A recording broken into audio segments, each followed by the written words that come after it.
The movie begins with John Falcon Chapman, a former Marine, sitting in front of shot glasses, each containing a bullet. He calls the names of his fallen comrades and stops at a shot glass with 2 bullets inside. He pours his whiskey into the glass and drinks, before revealing a revolver. He loads the 2 bullets into the chamber and raises a salute, prepared to take his own life, but the gun does not fire. He grimly repeats to himself that this is not his week to die. Deciding to instead kill himself slowly, he heads over to a corner store to buy some more death in a bottle. Suddenly 2 goons rush the store, ordering everyone to the ground. Falcon continues browsing, and a bewildered goon has to get his attention. Falcon sees another opportunity and begins urging the man to aim higher if he wishes to take a life. The man is lost for words, and Falcon, angered by his hesitation, takes him out. The other man tries attacking, but Falcon easily knocks him down. He then searches the goon's pockets and pays for his whiskey with money from the cash register. That night, Falcon suffers from PTSD, experiencing flashbacks of his missions in the Middle East. He tries to distract himself with an intense workout, but the trauma overwhelms him and he ends up punching a hole in the wall. The next morning, Falcon is awakened by banging on the door and tries to ignore it, but it turns out to be his sister Cindy. She tears into him for not remembering that she was supposed to be in town for a wedding and for leaving her stranded at the airport. She forgives him anyway, and the 2 hug it out.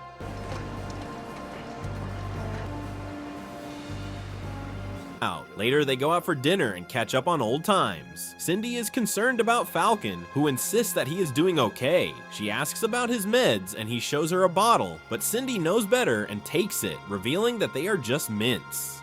Falcon then admits that medication makes him feel weak mentally. He asks about her charity work in the slums of Brazil, concerned for her safety, but Cindy insists she is fine, even mentioning that she is returning the next day. The following morning, Cindy is packed and ready to leave and finds Falcon sleeping on the couch. She kisses him goodbye and leaves, wishing him all the best. In Brazil, 2 officers prepare to patrol through the market when a small girl alerts them to an incident. The officers head to the shoreline, where a crowd has gathered around the beaten and bloodied body of Cindy, who is still alive.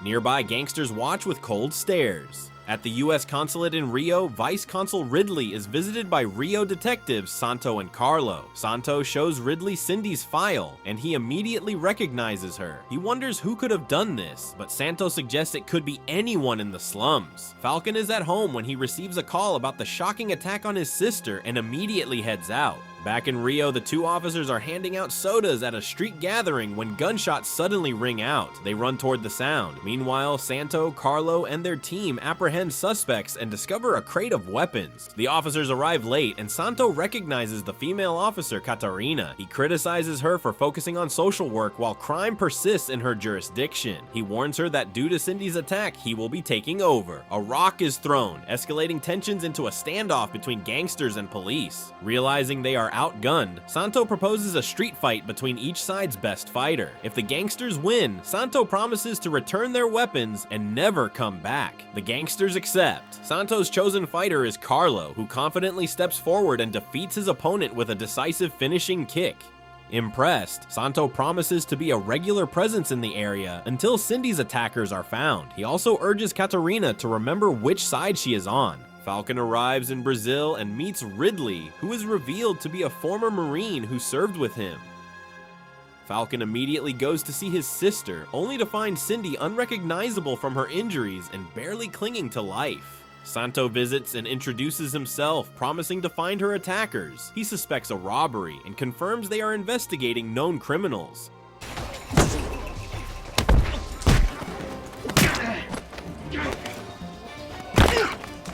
Falcon insists on going to the scene where Cindy was found. Santo drives him through the favelas and introduces him to Catarina. An explosion nearby causes Falcon to react instinctively, but it turns out to be a car backfiring. Gangsters nearby ready their weapons, but Santo calms the situation. Santo leaves Falcon with Catarina, who takes him to the location where Cindy was found. Falcon notices gangsters nearby and is confused by the lack of witnesses. Catarina explains that the situation is complicated and shows him a hospital funded by dealers who support the community, which is why no one will talk.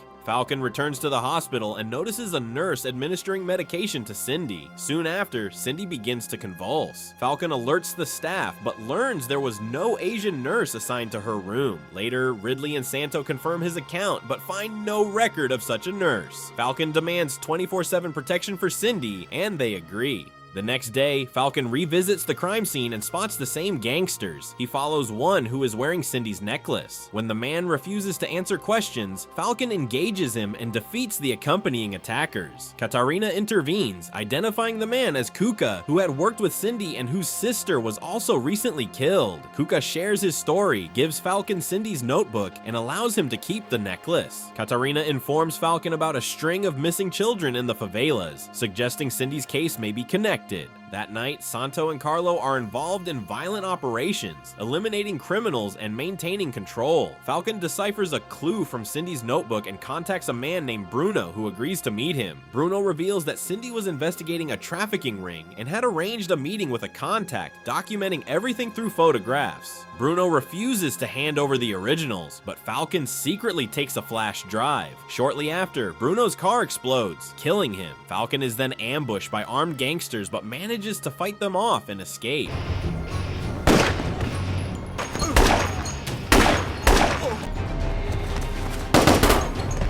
Falcon delivers the flash drive to Ridley, who identifies the individuals involved, including links to the Yakuza. Falcon traces a lead to a nightclub called Kronos, where he locates the contact Cindy had been meeting. After interrogating him, Falcon learns that Cindy uncovered a smuggling operation and that her attackers were linked to his client. He obtains a location tied to the operation. Meanwhile, Santo conducts operations in the favelas, eliminating criminals and consolidating power. Falcon and Ridley discover that the documents they recovered are falsified. Santo later reveals deeper involvement in the operation, ultimately aligning himself with the trafficking network. Falcon infiltrates a high-end brothel connected to the operation, discovering that young girls are being trafficked. A coordinated assault unfolds across the favelas and the brothel as Falcon, Katarina, and others converge. Santo's allegiance is revealed, and he is ultimately confronted.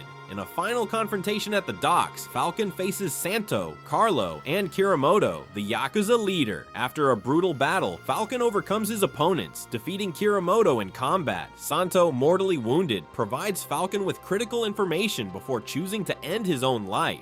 The remaining criminals are apprehended and the trafficked girls are rescued. Weeks later, Cindy regains consciousness, though her recovery will take considerable time. Falcon later meets with Ridley, who commends his efforts and offers him a government position. Falcon accepts, taking on his first mission. As our survivors walk away from the chaos of Falcon Rising, they're just happy it's finally over, completely unaware that their situation was actually a masterpiece compared to the nightmare waiting for you in this next video. If you think they had it rough, you need to see the mistake this guy made. It makes Falcon Rising look like a vacation.